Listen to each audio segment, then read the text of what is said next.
Attorney Ricky Tumutorgo, nagtataguyod ng katotohanan, nakikipaglaban para sa bayan. Sigurado na ako sa sarili ko na day na ako ma-national. Ako most probably masik pa ako ng second term. Aware man ako na may mga gustong magdalagan pa ako.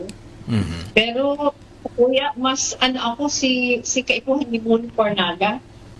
Bako man akong solo na may kumbaga may kapas na mag-lead. Harayo na sa horizon ko na mabalik pa ako sa national. May pag-asa pa kaya magbago ng isip si Leni? May pag-asa. Kaya lang, marami rin sa mga kakampings napoprostrate na. Marami na rin sa mga oposisyon ang napoprostrate na. Ha? Di ba? Ano ngayon ang mga reactions? Ano ngayon ang mga reactions sa pagdeklara na yan ni Leni? Mixed ang reactions. Mixed ang reactions. Nakikita nyo naman sa social media yung mga reactions eh. Iba-iba ang reactions. Pero ang nangingibabaw na reaction, frustrated, nalungkot. Yun ang nangingibabaw. Kahit tingnan nyo, marami ang nalulungkot sa desisyon niya na yan. Ang sinasabi ng marami, sana magbago pa ng isip si VP Leni. Kailangan siya. Kahit yung mga leader, si Laila de Lima, naglabas na ng reaksyon, si Kiko Pangilinan, si Senador Franklin Drilon, nabigla din daw siya sa pagdeklara ni Leni. Marami na mga leaders na close kay Leni, tulad ni Kiko Pangilinan, Laila de Lima, Senador, dating Senate President Drilon, nabigla sila. Kaya ako'y nagulat din kanina nung nabasa ko yung panukala ni Mayor Leni na nag-decide na siya na hindi tatakbo. So ako, Joey, ako'y 34 na taon sa public service. Yung pagtakbo po, yan ay personal decision. Okay. Hindi po pwede ang iba ang mag-decide para sa iyo. So in this particular case, nagdesisyon na po si VP Leni, respetuhin na lang natin, and sa ngayon, hindi siya kandidato pa sa pagkapangulo, at sabi niya, magko-concentrate siya bilang mayor ng Naga. So that's it. No more, we just have to start the process for choosing another a candidate. Okay. Ang ayon ako sa sinabi ni Senator Kiko, may vacuum, and it is not a good one. Siyempre, ang inaasahan nila, binibigyan lang nila ng time si Leni na mag-decide, pero sa bandang huli, magdi-decide yan. Yun ang tingin ng marami. Ay kaya lang, bigla ngang nagsabi na sure na daw siyang hindi. Kaya medyo negative, medyo nalungkot. Pero marami ang nagsasabi, respetado ang desisyon ni Leni. Mayroong mga ganon.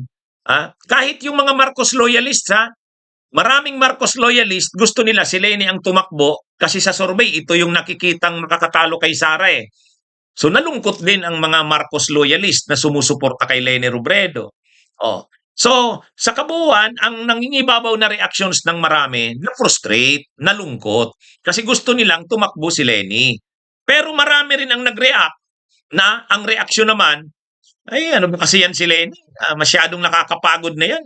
Ang kailangan nating leader sa 2028 ay palaban. Yung talagang hindi yan ganyan, parang napakahina, napaka-weak ng desisyon.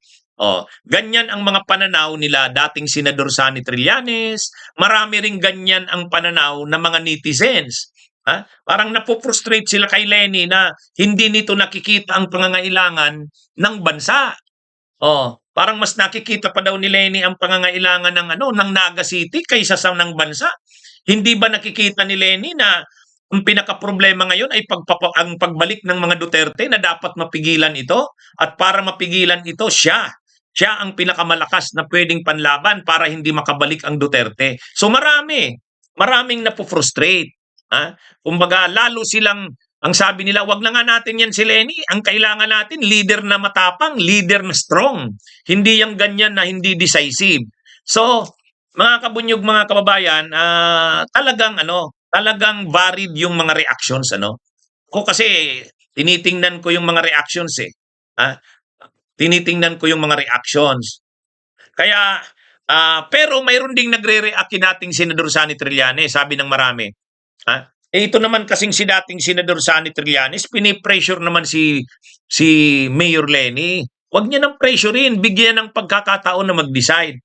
Pero maunawaan din natin si dating Senador Sani Trillanes. Ang sinasabi rin kasi ni Trillanes, hindi, iba tong laban sa 2028. Dapat ngayon pa lang mag-decide na si Mayor Lenny kung tatakbo talaga siya para makahanda na ang lahat. Si Sara Duterte, tudo-tudo na eh. Mauulit na naman, sabi ni Trillanes, yung 2022, yung pagtakbo ni Lenny na too late na. Kaya mga kabunyog, mga kababayan, yan yung sitwasyon natin ngayon. No? Kaya kung titingnan natin, medyo matapos yung pagdeklara na yan ni Lenny kahapon, medyo grabe yung mga reactions. Yun na nga, ano bang mga reactions? Iba-iba. Varied yung reactions. Kasi may reactions na syempre ang mas nangingibabaw kalungkutan. Nalungkot. Kasi gusto nila tumakbo talaga si Lenny. Marami ganun. Marami rin na dismaya na kay Lenny na parang ano ba yan? Bakit niya hindi nakikita ang pangangailangan ng bayan? Mas nakikita niya pa ang naga. Kaya ngayon, marami na ngayong pino-float na mga pangalan, Marami ng mga pino-float na mga pangalan. Si ano na lang, ganito na lang, si Risa na lang. Pwede, si Maruhas, pwede. Bumalik si Maruhas sa politika. Kaya mga kabunyog, mga kababayan, yan yung sitwasyon ngayon. Anyway, siguro, kukontakin si Lenny ng mga leaders na close sa kanya tulad ni dating Senate President Drilon, ni Laila, ni Kiko.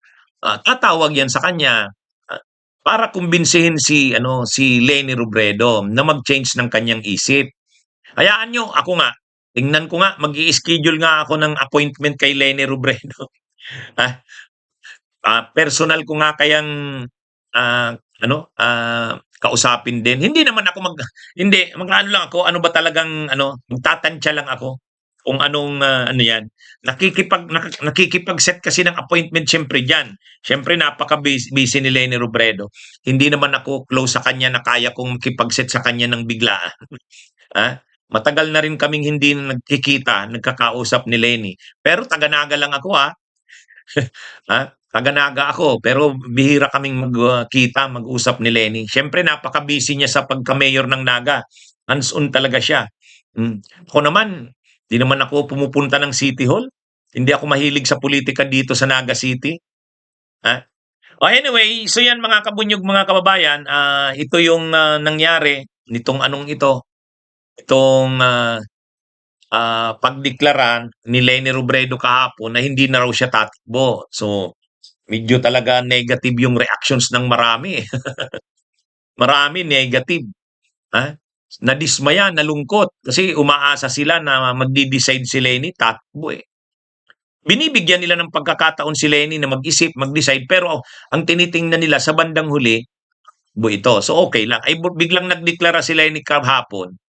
Ang sabi niya, sure na siya na hindi siya magna-national sa 2028. Di, balitang-balita ngayon. Kalat na kalat. Yan yung Anyway, ano man ang developments o balitaan ko rin kayo. Okay, mga kabunyog, mga kabayan, magandang araw sa inyong lahat. Klaro na yan. Hindi na ako ma-retire. Talaga, 100%. 100%. Ever since man, pag kandidato kong Naga, klaro sa kuya, na din ako mabalik ng national.